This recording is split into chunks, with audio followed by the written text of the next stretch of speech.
사람이라는 찬양을 알고 계시지요? 저와 여러분은 하나님의 사랑을 받기 위해 태어났다라고 찬양 가사에 기록되어져 있습니다. 사랑하는 성도 여러분, 하나님이 우리들 한 명 한 명을 정말 사랑하고 계심을 믿으십니까?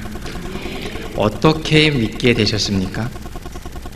제가 설명을 드릴 때에 하나님에 대한 경험을 통해서 하나님을 알아가고 하나님을 아는 지식만큼 하나님을 믿게 되고 하나님을 믿는 만큼 우리가 결단하여 살아갈 수 있는 것을 바라보게 됩니다. 우리가 하나님이 나를 사랑하신다는 것을 믿는다는 것은 하나님이 나를 사랑하신다는 사실을 알고 있는 것이고요. 하나님이 나를 사랑하신다는 사실을 알고 있다는 것은 하나님이 나를 사랑하시는 것을 경험했다라는 말입니다.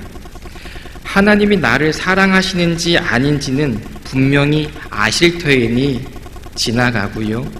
혹여 하나님이 나를 사랑하시는지 아닌지 잘 모르시겠다거나 경험해보지 못하셨다면, 그런 분들 계시다면 나중에 시간 나실 때에 편하게 다시 한번 설명을 드리고자 합니다.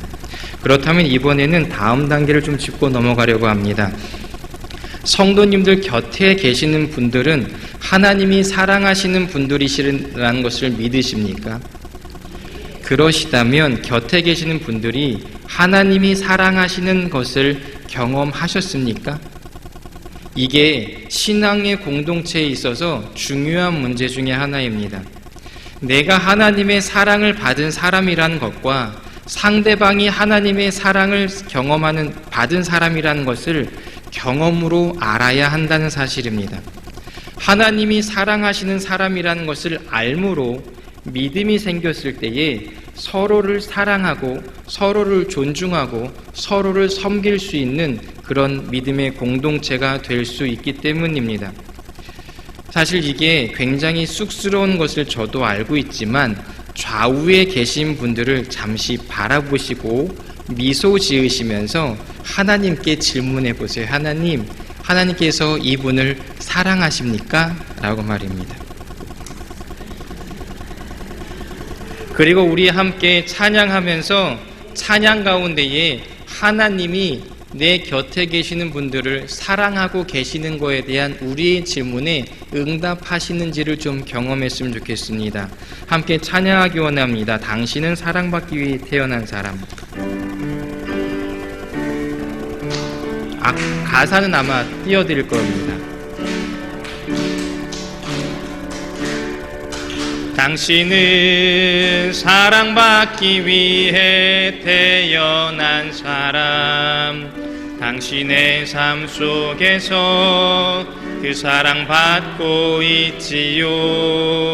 당신은 사랑받기 위해 태어난 사람.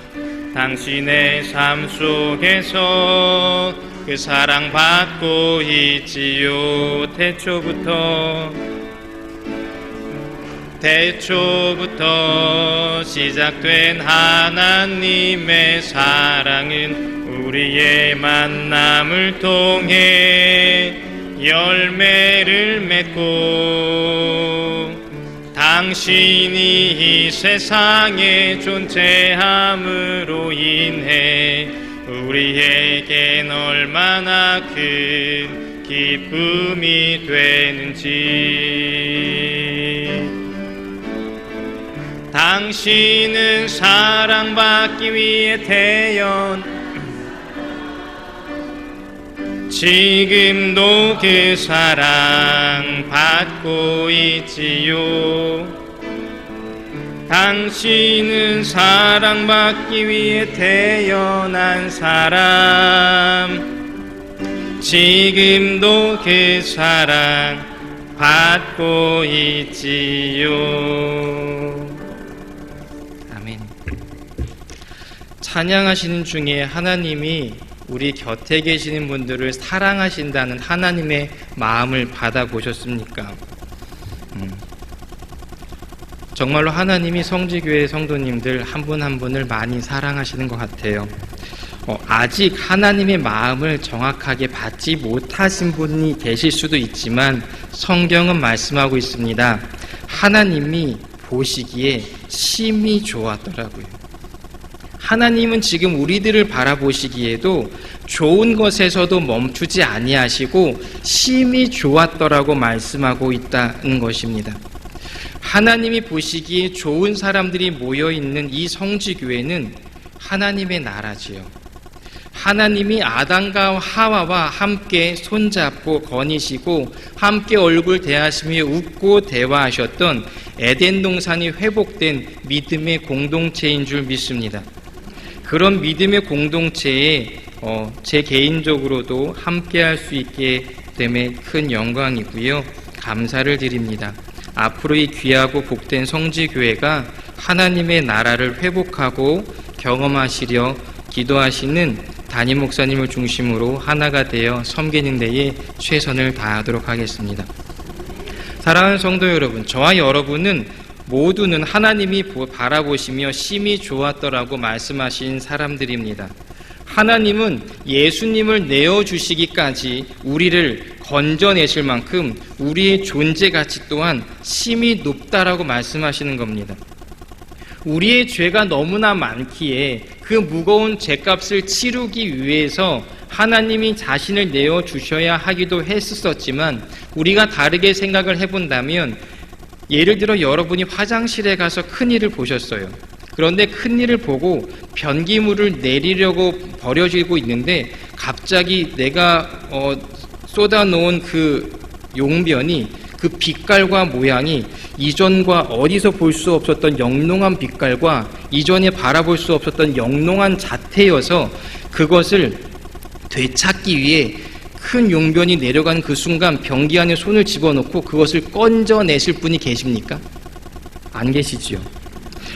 혹은 여러분의 대변을 다시 사시기 위해 여러분의 목숨을 내놓으시겠습니까? 용변은 용변입니다. 쓰레기죠. 버리는 것입니다. 그것을 버린다고 마음 아파할 사람이 한 명도 없습니다. 그런데 여러분이 가장 아끼는 보석이 있다라고 생각해 보세요.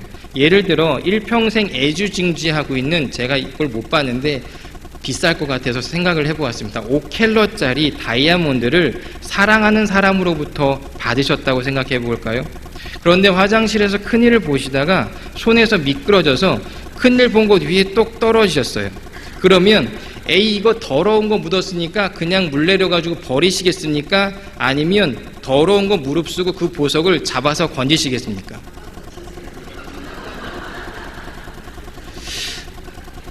대단하십니다. 그게 보석이지요. 혹여 우리가 살아가는 상황이 너무나 문제가 많다고 할지라도, 우리의 몸에 수많은 질병이 있다고 할지라도, 그리고 내 스스로 나를 포기하고 싶을 때에도 주님은 우리 자신을 바라보시며 하나님인 자신을 내어주시고 건져내실 만큼 우리를 존귀하다고 말씀하고 계시다라는 사실입니다. 다른 그 누구도 나를 심히 귀하게 여기지 않을지라도, 그 누구도 나를 사랑하지 않아서 항상 외롭고 내 삶 가운데에 절망 가운데 빠져 있을지라도 하나님만은 우리를 바라보시며 심히 좋았더라고 말씀하신다고 성경은 확실히 말씀하고 있다는 것입니다. 하나님이 우리를 바라보시며 심히 좋았더라고 말씀하신 이유가 무엇일까요? 우리가 재산이 많아서요? 그래서 집이 크고 차가 고급차여서요? 우리의 옷과 신발이 가방이 명품이라서요? 나이가 젊어서 피부가 좋고 외모가 눈에 띄일 만큼 출중하고 몸이 아픈 데가 하나도 없이 건강해서일까요? 키가 크고 몸매가 좋아서였을까요? 아니면 우리의 실력이 있어서 좋은 대학에 좋은 회사에 좋은 연봉, 많은 연봉 받고 살아서일까요? 아니지요. 성경은 말씀합니다. 여러분, 저와 여러분 한 분 한 분은 하나님의 복을 받으신 분들이기 때문이라고 성경은 말씀합니다. 하나님이 사람을 만드시고 복 주셨다라고 말씀하셨습니다. 그래서 귀하시다는 거예요. 하나님이 자신을 내어주시면서까지 건져내실 만큼 복덩어리 있기 때문에 하나님은 바라보시며 기뻐하셨다는 겁니다. 심히 기뻐하셨다는 겁니다. 그런데 간혹 이런 분들 계세요. 내가 무슨 복을 봐도 내 인생이 이런데 내가 나를 봐도 복 받기는커녕 세상 사람들이 손가락질하며 혀를 끌끌 찰 정도의 내 인생인데 내가 무슨 복을 받겠습니까? 받았다고 말할 수 있겠습니까? 그럼 여러분이 복을 받으신 분들이 맞는지 아닌지를 하나하나 점검하며 함께 살펴보기 원합니다. 먼저 복에 대해서 설명을 좀 드려야겠습니다. 혹시 도자기 만드는 장인을 TV에서 아니면 영화에서 보셨습니까? 제가 얼마 전에 근처에 있는 부천 향토 역사관을 다녀왔습니다. 지금 1층에서는 고강 선사유적 전시회를 하고 있고요. 2층에서는 도기들을 전시하고 있는데 설명해 주셨던 분이 이런 설명을 해 주시더라고요.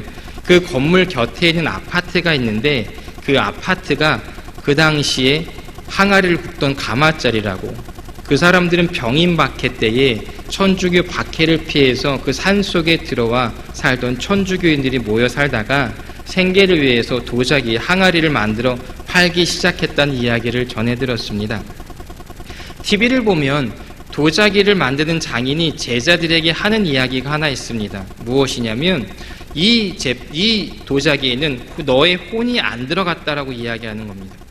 그래서 몇 주간 고된 그 수고 끝에 만들어져 나온 귀한 도자기, 정말로 값진 도자기들을 가차없이 깨트려 버리는 모습을 우리들은 볼 수가 있습니다. 왜일까요? 그림 그리는 화가들도 오랜 시간을 들여서 완성한 그림을 보고 이건 아니야 하면서 캔버스를 칼로 빡빡 난도질하는 모습들도 볼 수 있습니다. 왜일까요? 우리가 보기에는 다 비싸 보이고 좋아 보이기만 한데 차라리 나눠주기라도 하면 갖다가 쓸 것 같은데 그 사람들이 성격이 못돼 먹어서 그런 걸까요? 아닙니다. 그 사람들은 알아요. 나의 작품에 나의 혼이 들어가 있지 않기 때문이라는 사실을 알고 있습니다.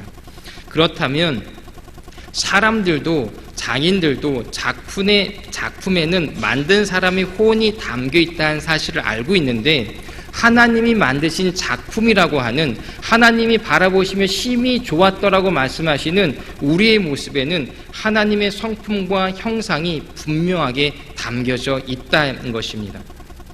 그럼 한번 생각해 보겠습니다. 하나님이 만드신 것에는 하나님의 속성이 담겨져 있을 것입니다. 하나님의 속성이 무엇이 있을까요? 첫 번째는 영원성입니다. 하나님은 태초부터 마지막 때까지 시간 위에 거하시는 영원하신 분이십니다. 그분이 만드신 것은 그러기에 영원성이 담겨져 있습니다. 한번 생각해 볼까요? 보통 사람들이 말하는 좋은 것들, 재산이 많은 부유함, 잘생긴 외모, 건강, 젊음, 좋은 대학교와 유명한 회사, 많은 연봉, 그리고 뛰어난 지식, 이거 영원한 겁니까? 아닙니다. 유통기한이 있는 것 같습니다. 저 혼자 가늠할 때는 유통기한 대략 90년이면 정리되는 것 같습니다. 그러면 다 사라진다는 것이지요. 그렇다면 세상 사람들이 즐겨 찾는 것은 하나님의 속성에 들어가 있지 않은 하나님이 만든 복이 아니라는 사실입니다. 다른 속성을 살펴볼까요? 보편성입니다. 하나님은 모든 피조물을 만드신 하나님이십니다. 그 무엇 하나 하나님의 창조에서 벗어난 것이 없습니다. 그 무엇 하나 하나님의 손길에서 벗어난 것이 없습니다. 또한 누구에게는 주어지고 누구에게는 주어지지 않은 것은 아무것도 없습니다. 누구에게나 동일하게 주어졌습니다. 건강이 복이면 아픈 사람은 복 못 받은 것인가요? 잘생긴 게 복이면 잘 안 생긴 것은 복 못 받은 것입니까? 실력이 복이면 실력 없는 사람은 복 못 받은 것입니까? 아닙니다. 그렇다면 우리가 알 수 있는 것, 사람들이 추구하는 것은 보편성에서 하나님의 속성에서 벗어나기 때문에 하나님이 주신 복이 아니라는 사실입니다. 하나님의 또 다른 속성이 있습니다. 선함입니다. 하나님의 것은 악한 것이 없습니다. 악하게 만드는 것도 없습니다. 혹시 재산이 많아서 문제 생긴 가정의 이야기를 들어보셨지요? 과유불급이라는 말이 있습니다. 지나치게 많으면 없는 것만 못하다고 이야기하지요. 잘생긴 외모 때문에 문제 생긴 사람들의 이야기도 들어보셨을 것입니다. 미인 박명이란 말이 있죠. 너무 이뻐도 인생이 박복하시다는 겁니다. 또한 명예나 재산 때문에 자살하는 일이 생기는 것들도 들어보셨을 것입니다. 중간결론 내립니다. 우리가 좋아하는 많은 재산, 출중한 외모, 뛰어난 실력, 건강, 젊음 등에는 하나님의 속성이 담겨 있지 않다는 것입니다. 그렇다면 이건 하나님이 주신 복이 아니지요. 그럼 저와 여러분이 받았다는 복이 무엇입니까? 사랑하는 성도 여러분, 하나님이신 예수님을 만나셨습니까? 구원 받으셨습니까? 영생을 얻으셨습니까? 이게 복입니다. 모든 사람들, 그 복을 차버리는 사람이 아닌 이상 죄인을 위해서까지도 베풀어 주시는 구원과 영생, 이 영원한 생명이 하나님의 속성이 담겨 있는 하나님의 복이라는 것입니다. 세상이 사랑하는 것들은 그것 때문에 죽음과 멸망으로 떨어져 버릴 수 있지만 하나님의 복은 죽음과 멸망에서 생명으로 옮겨지고 이끌어 주신다는 사실입니다. 그러기에 저와 여러분들은 복받은 사람이라는 사실을 믿으시기 바랍니다. 일단 말이 나왔으니까 좀 정리하고 가겠습니다. 그럼 부유함, 건강, 명예, 지식, 외모 등등은 무엇이라고 우리들은 설명할 수 있을까요? 저는 사명이라고 말씀드립니다. 각자에게 맡겨준 숙제라는 것입니다. 부유함을 가진 사람은 숙제를 받은 것입니다. 그 부유함을 어떻게 사용하여서 하나님의 영광 위하여 쓰임받게 하겠냐는 숙제입니다. 건강을 가진 사람도, 명예를 가진 사람도, 지식을 가진 사람도, 뛰어난 외모를 가진 사람도 숙제를 받은 것입니다. 내가 받은 숙제를 통하여서 어떻게 사용하여 하나님께 영광을 돌리겠냐라는 숙제를 받았다는 것입니다. 사명을 받은 것이지요.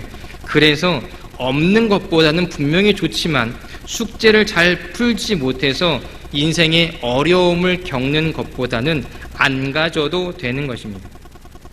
제가 인도네시아에서 11년을 살다가 왔습니다. 인도네시아는 지진, 쓰나미가 많은 거 아시지요? 얼마 전에도 인도네시아에서 쓰나미가 있어서 2,000명 이상이 죽고 또 수많은 사람들이 부상자와 이재민이 발생했습니다. 인도네시아는 지진이 정말로 많은 나라입니다. 저도 살다가 몇 번을 경험했는데요. 그 중에 한 번은 고층 아파트에 살 때였습니다. 30층이 넘었던 층수였는데 초저녁에 갑자기 아파트가 건물이 휘청했습니다. 저희의 옷장이 스르륵 밀려갈 정도로 휘청했습니다. 이쯤 되면 도망가야 되잖아요. 근데 30층이 넘는 아파트에서 어디로 도망갈까요? 뛰어내려도 죽고 건물이 무너져도 죽습니다. 이때 여러분들은 무엇을 챙기시겠습니까? 제가 한 번은 주택에 살 때도 새벽에 지진이 났습니다. 지진이 나서 천장에 붙어 있었던 등이 막 흔들릴 때였었는데 여러분 무엇을 들고 뛰시겠습니까? 그때 옷가지를 들고 뛰시겠습니까? 아니면 무엇을 들고 뛰시겠습니까? 물론 인도네시아 살 때는 서류 가방을 하나를 항상 준비합니다. 내가 지진 나고 사고 났을 때에 이거 하나만 들고 뛰어나갈 수 있도록 준비하면서 살고 있는 것이지요. 그 안에는 여권, 제가 학교에서 강의를 했었기 때문에 노트북, 그리고 좀 먼 지역으로 이동할 수 있을 정도의 교통비를 현금으로 들고 있는 정도입니다. 그 순간이 되면 다른 어떤 물건도 중요하지 않다는 사실을 깨닫게 됩니다. 인생도 마찬가지입니다. 아시겠지만 우리가 살고 있을 때는 필요한 것도 많고 더 좋은 것도 많습니다. 그런데 좁은 집으로 이사만 해봐도 필요한 것과 좋은 것, 그것보다 중요한 것이 따로 있다는 사실을 알게 됩니다. 가져가야 할 것과 안 가져갈 것을 선택하게 된다는 것이죠. 하물며 이 세상에서 하나님의 나라로 이사를 할 땐 어떨 것 같으십니까? 사람이 죽음 앞에 설 때에 재산이 필요할까요? 더 좋은 집이 필요할까요? 더 잘생긴 외모와 더 뛰어난 실력이 필요할까요? 아닙니다. 길거리에서 전도를 하다 보면, 그리고 복음 메시지를 전하다 보면 이 세상에는 두 가지 사람밖에 없는 것 같습니다. 한 사람은 죽어서 천국 가는 사람, 다른 한 사람은 죽어서 지옥 가는 사람입니다. 더 이상 없는 것 같습니다.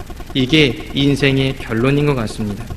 그래서 저와 여러분들은 복받은 사람이라는 것입니다. 정말 중요한 것을 가지고 있기 때문입니다. 물론 우리가 필요한 것, 좋은 것이 없을지라도 중요한 것을 들고 있다는 사실이기 때문입니다.